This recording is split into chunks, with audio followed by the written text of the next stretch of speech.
सोचिए अगर कोई इंसान देख ना सकता हो और वो ठंडे खतरनाक जंगलों में फंसा हो, साथ में हो उसका बस एक वफादार डॉग और उसे ढूंढने निकले हो उसके छोटे छोटे बच्चे, तो क्या वे अपने डैड तक पहुंच पाएंगे? आज हम बात करेंगे 2021 की इमोशनल और adventure movie against the wild 3 the journey home की। ये सिर्फ एक सर्वाइवल स्टोरी नहीं है, ये एक पिता, उसके बच्चों और उनके प्यारे डॉग के बीच प्यार, हिम्मत और भरोसे की कहानी है। तो चलिए शुरू करते हैं एक ऐसे सफर की कहानी जो आपको अंदर तक छू जाएगी। तो स्वागत है आपका हमारे YouTube चैनल एक्सप्लेन गुरु में। इस कहानी की शुरुआत में हमें डेविस नाम का एक आदमी दिखाया जाता है जो कि अंधा है। कई दिनों बाद वह अपना काम निपटाकर घर लौट रहा होता है। डेविस का घर एक आइसलैंड पर है, जहां तक पहुंचने के लिए उन्हें एक नदी के रास्ते से जाना पड़ता है। अब घर जाने के लिए वो एक बोट हायर करता है जिसे कैप्टन बॉक नाम का एक बूढ़ा आदमी चला रहा होता है और वह काफी अनुभवी होता है। डेविस के साथ उसका वफादार कुत्ता सिंक भी मौजूद होता है। दूसरी तरफ आइसलैंड पर डेविस का घर दिखाया जाता है, जहां उसकी बहन और उसके 2 बच्चे मैक्स और एरन के साथ रह रही होती है। दोनों बच्चे आज अपने पिता के लौटने का बेसब्री से इंतजार कर रहे हैं। दरअसल डेविस की पत्नी अब इस दुनिया में नहीं है। कुछ साल पहले वे कैंसर की वजह से चल बसी थी। अब इसके बाद सीन शिफ्ट होता है। बोट में कैप्टन बॉक डेविस से पूछता है कि क्या तुम्हारी आंखें जन्म से ही खराब है? डेविस जवाब देता है, नहीं, ये एक बम धमाके की वजह से हुआ था। मैं अफगानिस्तान में एक आर्मी इंजीनियर था, जहां हमें एक पुल बनाने के लिए भेजा गया था। अब ये दोनों बातचीत कर ही रहे होते हैं कि अचानक कैप्टन बॉक को हार्ट अटैक आ जाता है और वह बेहोश हो जाता है। अब ये देखकर सिंक जोर जोर से भौंकने लगता है। डेविस बॉक को आवाज लगाता है लेकिन कोई जवाब नहीं आता। वह किसी तरह उन्हें टटोलते हुए पास पहुंचता है और महसूस करता है कि कैप्टन बेहोश हो चुके हैं, लेकिन उनकी नब्ज अभी भी चल रही है। इधर बोट अपनी स्पीड में तेजी से आगे बढ़ रही थी। अब डेविस कुछ समझ नहीं पाता कि क्या करे और अचानक बोट एक चट्टान से टकरा जाती है। अब फिर से सीन शिफ्ट होता है डेविस की बहन पर। वो दोनों बच्चों को लेकर किनारे तक आ जाती है, लेकिन काफी समय बीत जाने के बावजूद भी जब डेविस नहीं पहुंचता तो वह घबरा जाती है और पुलिस को कॉल करती है। वहीं अब कुछ घंटों बाद डेविस को होश आता है और उसे पता चलता है कि उसकी नाव किनारे से टकरा गई है और खुशकिस्मती से डेविस, बॉक और सिंक तीनों जिंदा है। धीरे धीरे रात हो जाती है और इधर पुलिस भी आ चुकी होती है। डेविस की बहन पुलिस ऑफिसर से कहती है कि मेरा भाई अंधा है, वह देख नहीं सकता, उसका फोन भी नहीं लग रहा, कृपया उसे जल्दी से जल्दी खोजिए। पुलिस ऑफिसर जवाब देता है कि अब रेस्क्यू ऑपरेशन जल्दी से जल्दी चला रहे हैं और जल्द ही उनका पता चल जाएगा। उधर डेविस बार बार फोन मिलाने की कोशिश करता है लेकिन वहाँ पर नेटवर्क नहीं आता। वह नाव पर लगे रेडियो से भी संपर्क करने की कोशिश करता है लेकिन कोई रिस्पॉन्स नहीं मिलता। वहीं इधर ऑफिसर एडम डेविस के घर पहुँचता है और कहता है कि मौसम बेहद खराब है, इसलिए हम अभी हेलीकॉप्टर नहीं भेज सकते, लेकिन सुबह होते ही रेस्क्यू ऑपरेशन शुरू किया जाएगा। अब अगली सुबह होते ही डेविस बोट से खाने पीने का कुछ सामान निकालता है और वहाँ पर उसे एक टॉर्च और फ्लेयर गन भी मिलती है। उधर डेविस के बच्चे अपने पिता के खो जाने से बेहद परेशान होते हैं। उन्हें समझ नहीं आता कि उनके डैड जिंदा भी है या नहीं। और फिर से सीन शिफ्ट होता है डेविस पर। डेविस अपने डॉग सिंक से कहता है कि कैप्टन बॉक अभी जिंदा है, हमें उनके लिए मदद ढूंढनी होगी, शायद उनके पास ज्यादा वक्त नहीं है और मुझे पता है कि तुम इस सफर में मेरी मदद जरूर करोगे। अब ये सुनकर उसका डॉग डेविस को गाइड करता हुआ जंगल की ओर ले जाता है। अब पुलिस डेविस की बहन को जानकारी देती है, हमें बोट मिल चुकी है, लेकिन अभी तक डेविस और उसका कुत्ता नहीं मिले हैं। ये सुनकर वह बहुत घबरा जाती है कि आखिर उसका भाई है कहाँ। उधर जंगल में डेविस एक खाई में गिर जाता है, लेकिन किस्मत से उसे कोई चोट नहीं लगती। अब रात को डेविस और सिंक बैठकर जानवरों की डरावनी आवाजें सुन रहे होते हैं। अब डेविस कहता है कि मुझे जंगल में कैंपिंग करना बिल्कुल भी पसंद नहीं है, लेकिन मेरे बेटे को ये बहुत पसंद है और कभी कभी तो लगता है कि वो पिछले जन्म में कोई सर्वाइवल एक्सपर्ट था। अब इसके बाद हमें अगले दिन का समय दिखाया जाता है। पुलिस को बोट मिल जाती है लेकिन डेविस का कोई पता नहीं चलता। उधर डेविस एक नदी के किनारे पहुंचता है और पानी में गिर जाता है। वह बहुत ही मुश्किल से बाहर निकल पाता है, लेकिन वो बुरी तरह से भीग चुका होता है और उसे ठंड लगने लगती है। वो जंगल से लकड़ियां और सूखी घास इकट्ठा करता है और फ्लेयर गन से आग जलाता है, जिससे वो और सिंक दोनों खुद को गर्म रखते हैं। वहीं उधर पुलिस बताती है कि बोट के कैप्टन को हार्ट अटैक आया था, लेकिन अब वो ठीक है, पर डेविस और उसका डॉग अभी भी लापता है। रात में मैक्स अपनी बुआ से कहता है कि अब तक डैड मिल जाने चाहिए थे, पुलिस क्या कर रही है? उसकी बुआ कहती है कि वे अपनी पूरी कोशिश कर रहे हैं। अब ये सुनकर मैक्स अपना खाना छोड़कर अपने कमरे में चला जाता है। मैक्स अपना बैग पैक करता है और अपनी बहन एरन से कहता है, मैं खुद डैड को ढूंढने जा रहा हूँ। एरन कहती है कि तुम पागल हो गए हो, बुआ हमें नहीं जाने देगी। मैक्स जवाब देता है, इसलिए मैंने एक नोट छोड़ दिया है, माँ को तो पहले ही खो दिया है, अब डैड को नहीं खोना चाहता। ये सुनकर एरन भी उसके साथ जाने के लिए तैयार हो जाती है और दोनों जंगल की ओर निकल पड़ते हैं। वहीं उधर डेविस और सिंक पहाड़ों से गुजर रहे होते हैं कि तभी सिंक जोर जोर से भौंकने लगता है। दरअसल वहाँ एक गहरी खाई होती है। सिंक डेविस को समय रहते रोक लेता है और वे दोनों सुरक्षित आगे बढ़ जाते हैं। उधर डेविस की बहन पुलिस को बताती है कि उसके दोनों बच्चे भी जंगल में चले गए हैं और वह घबरा जाती है और यह घबराहट बिल्कुल जायज है क्योंकि उसका भाई तो लापता था ही, लेकिन अब उसके भाई के दोनों बच्चे भी लापता हैं। वहीं उधर जंगल में डेविस और सिंक का सामना एक जगुआर से होता है। डेविस को उसकी आवाज सुनाई देती है और वह डर जाता है और उसे समझ नहीं आता कि वह क्या करे, लेकिन समय रहते वो अपनी फ्लेयर गन निकालता है और फायर कर देता है।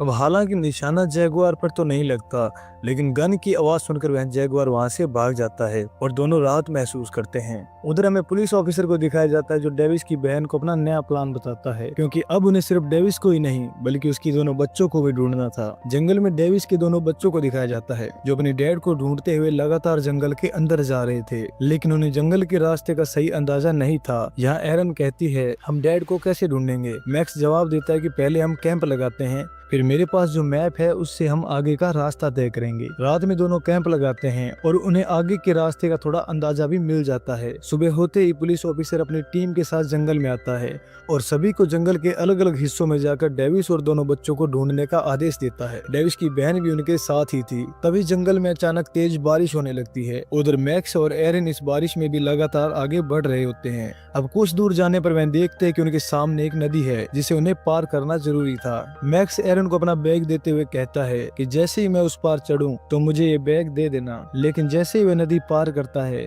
और एरन बैग देती है तो वह पानी में गिर जाता है और बहकर काफी दूर चला जाता है। अब ये देखकर मैक्स एरन पर गुस्से में चिल्लाता है और उससे कहता है कि उस बैग में हमारे जरूरी सामान थे, अब हम जंगल में कैसे सरवाइव करेंगे। अपने भाई को इतना गुस्से में देखकर एरन रोने लगती है और उसे रोते देख मैक्स उससे माफी मांगता है और फिर दोनों आगे बढ़ जाते हैं। उधर डेविस को दिखाया जाता है जो जंगल में लगातार चलते चलते थक चुका था, लेकिन तभी उसे हेलीकॉप्टर की आवाज सुनाई देती है। वह जल्दी से अपनी फ्लेयर गन निकालता है, लेकिन उसमें अब गोली नहीं होती। अब ये देखकर वह जोर जोर से चिल्लाता है कि कोई तो मेरी मदद करो, मगर इतनी दूरी से हेलीकॉप्टर वाले उसकी आवाज नहीं सुन पाते। दूसरी तरफ डेविस की बहन और पुलिस ऑफिसर को दिखाया जाता है जो जंगल में खोजबीन कर रहे थे। तभी कुछ जंगली भेड़ियों की नजर उन पर पड़ जाती है। उनमें से एक भेड़िया अचानक पुलिस ऑफिसर पर हमला कर देता है। अब जैसे ही डेविस की बहन देखती है तो वह पास में पड़ी एक लकड़ी उठाकर भेड़िए पर हमला कर देती है, जिससे वह भेड़िया दूर भाग जाता है और ऑफिसर की जान बच जाती है। हालांकि ऑफिसर बुरी तरह से घायल हो चुका था, लेकिन फिर भी वह रेस्क्यू मिशन जारी रखता है।